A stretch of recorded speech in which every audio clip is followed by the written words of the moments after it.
Hi guys, welcome back to the next part of the For Honor build. Currently we are doing the helmet. I know this is a little bit out of order from when I said in the last video about what will be up and loaded next, but my video file for the helmet was corrupt, and then now there's a section of this recording that I wasn't able to have uploaded and shown, but I will be going over it regardless. Currently I have two style of faceplates for you to build for your helmet.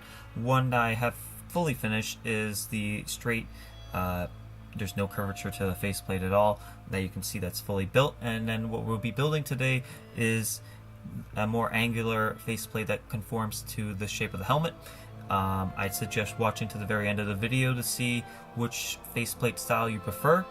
If you think the faceplate we're building today is has too much of a curve, you can always alter it yourself, adjusting it, adding a little bit more paper, or making it not as steep. Or if you think for your preference you want to have a bit of a more of a flare of the faceplate, you can make that curvature deeper. But from here you can see the template that I have. I just have my copies originally set up still, so they're cut out 1, 2, 3, 4.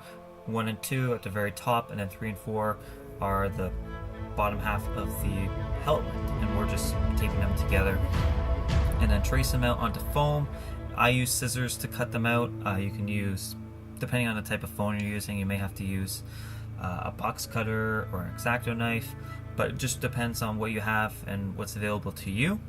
And then from there we'll be using hot glue to glue all these pieces together.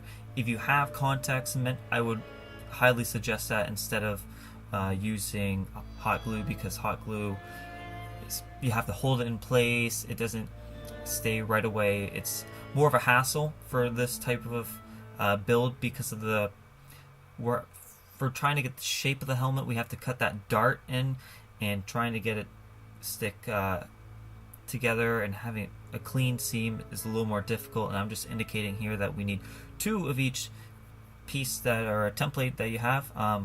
For this build, like I said earlier, we are using the curved helmet, and then it's just the same base helmet that's being used here.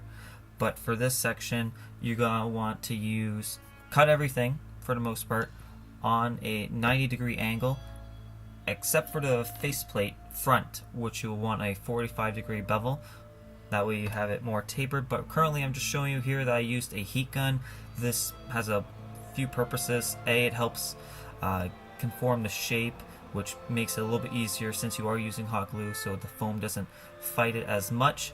It does seal the foam, which is easier for painting and sealing. And you can see there on the faceplate, I actually burned part of the foam on purpose to give it more of a texture on one side, just to give you an idea. If you guys did accidentally or purposely want to do this for your own build, then you can incorporate this. But I'm just doing it for the sake of this video, that way you can see it afterwards, as opposed to making this and having it be a mistake that you don't want.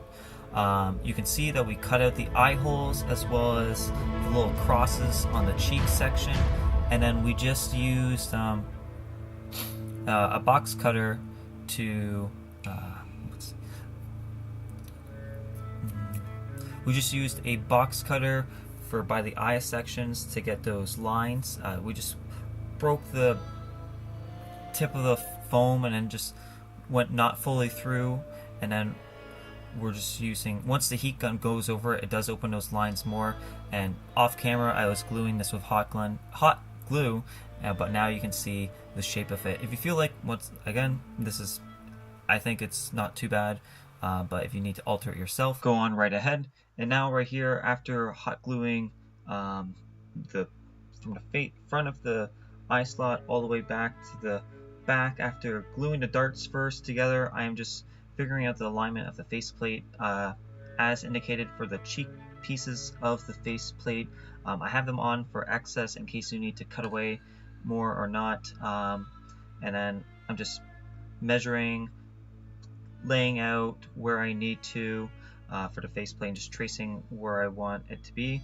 I am cutting away more of the excess of the cheek parts of the side of the faceplates That way the crosses can be seen all the way through to my face, as opposed to not being able to go all the way through. You not being able to see all the way through because of the foam of the cheek plate. But you may need to adjust this personally, up to you, depending on your face shape or structure. But here we are, just gluing with hot glue, figuring it out when needed. And then you can see here the comparison between the initial helmet I've made, which has no curvature in the face shield, as well as now onto the new helmet that we've made that is more tapered or tailored towards the helmet, front and side shots from different angles. And now we're just going on to painting. If you want to seal it first before painting, I'd suggest using Mod Podge, but I'm just using the heat gun to heat seal and then going from there. Once again, I'm just using from the painting video that silver and matte black, just mixing it together until I get the dark metal color that I'm liking or aiming for, and just giving it a base coat over everything. Once again, if you are looking for the files, they are in the description, and they're on PDF format in a Google Doc. Currently my head, these files are all scaled for me. I'm 5'10", average slim build. My head circumference is 23 inches, if that helps give you an idea if you need to adjust this or not.